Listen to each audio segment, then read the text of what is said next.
sa video. Dirt Mania Dirt Bike Shop coming from Motor Ace. Ayan, one and only here in Davao. Marami silang dirt bike dito, pero may isa tayong vlog. Para siyang dream dirt bike. Massive shoutout kay paring Michael. Ayan, store manager.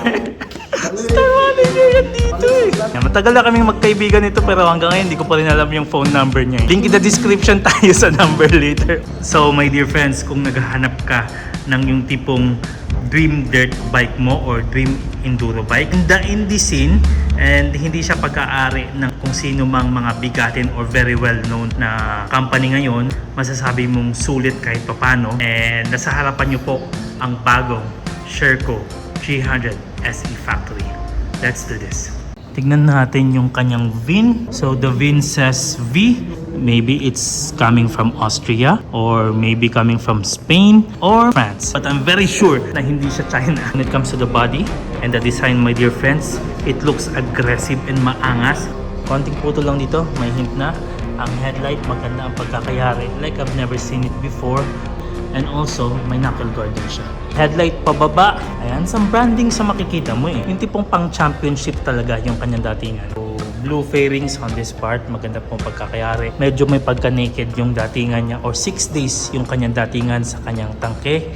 And ang body, blue, yellow, and some brandings that you will see. Ayan o, left and right. Mga sponsor nila yan eh. When it comes to the looks, pang championship naman po.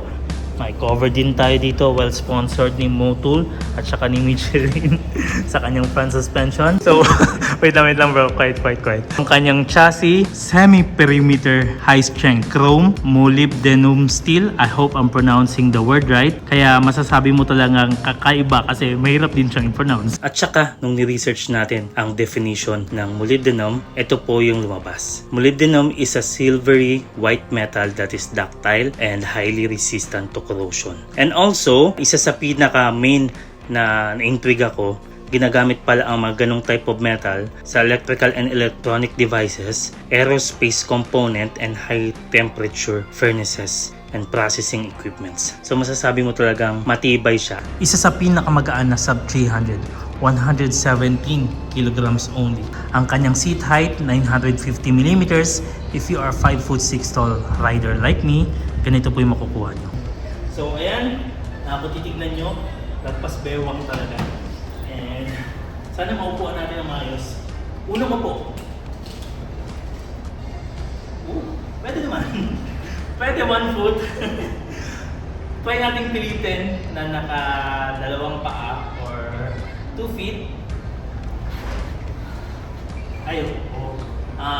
Manipis ang kanyang upuan. So kahit na 950 mm siya, abot pa rin ng 2 paa.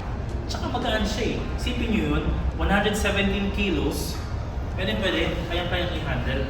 With that much of power, magugustuhan mo rin.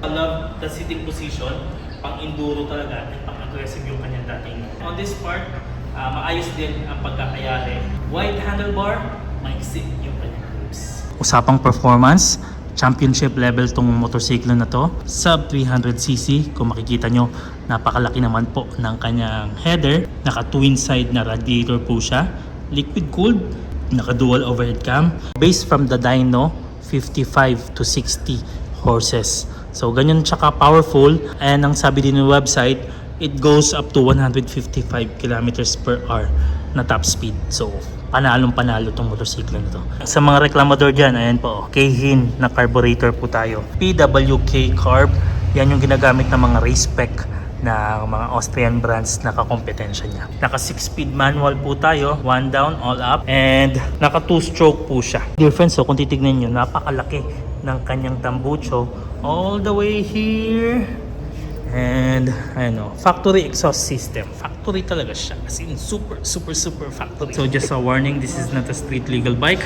Pang enduro talaga to, or pang race kumbaga. And when we are talking about enduro games, definitely importante din yung ground clearance. It has a 355 millimeters or at least 14 inches na ground clearance. Yun yung maganda sa kanya. Wheelbase 1,480 millimeters. A 10 liters gas tank capacity po tayo, or more than 2 gallons. It has 100 to 105 kilometer range. So this is the 2023 model, still brand new. Ignition starter tayo dito. There's no kickstart and naka-CDI siya, unlike the new ones that is incoming na naka-ECU at saka branding din sa kanyang handlebars. Digital po tayo or LCD tayo sa kanyang speedometer. So meron din siyang Brembo clutch lever and meron din siyang Brembo brake cylinder. 260mm wavy disc brakes po tayo sa may harapan. Brembo caliper sa likuran. 220mm still a Brembo caliper. So pati din yung kanyang brake cylinder sa may likuran, Brembo din. Hindi ka pwede magchanelas dito kasi tingnan mo, patusok talaga yung kanyang foot peg and control niya sa brake, patusok din and sharp. Grabe, kahit yung kanyang swing arm, may branding din. Meron siyang 520mm O-ring. Wheels at saka gulong, hindi rin pinagdamot. Takasago XL po tayo sa kanyang rims. And ganyan din yung gamit nila sa mga 6 days and other KTM ng kanyang tires. Michelin po, isa sa pinakabigatin na tire company. 90, 21 po tayo sa may harapan.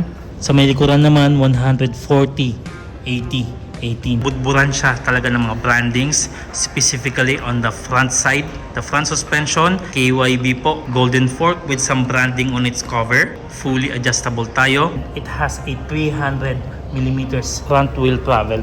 And sa may likuran, KYB pa rin po, 315mm wheel travel and fully adjustable. Ang kanyang seat, imbis na smooth, ribbed siya kumbaga. This is much more better if you are going into a dirt or yung tipong maulan talaga or ma-terrain na lugar kasi kapit na kapit talaga yung katawan mo dyan. Magpalit ng air filter, dito lang may knob siya dito. Pwede mo lang siya ikot.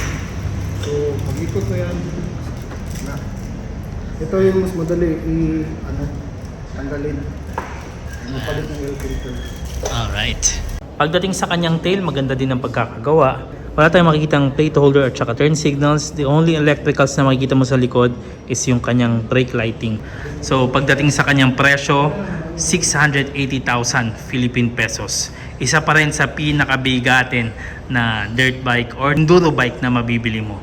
And lahat ng brandings makikita mo sa kanya. Available din ang pag-change oil or ang pag-PMS ni Dirt Mania dito sa bike na to, and hopefully ma-visit nyo yung kanilang store. Link in the description tayo sa number nila if you need anything, and the exact location I will put it there as well. Coming off from the site, binibenta din ni Dirt Mania and the motor type. Ano pangalan? 500 SM Factory. 500 SM or Super Motor Factory. Alright.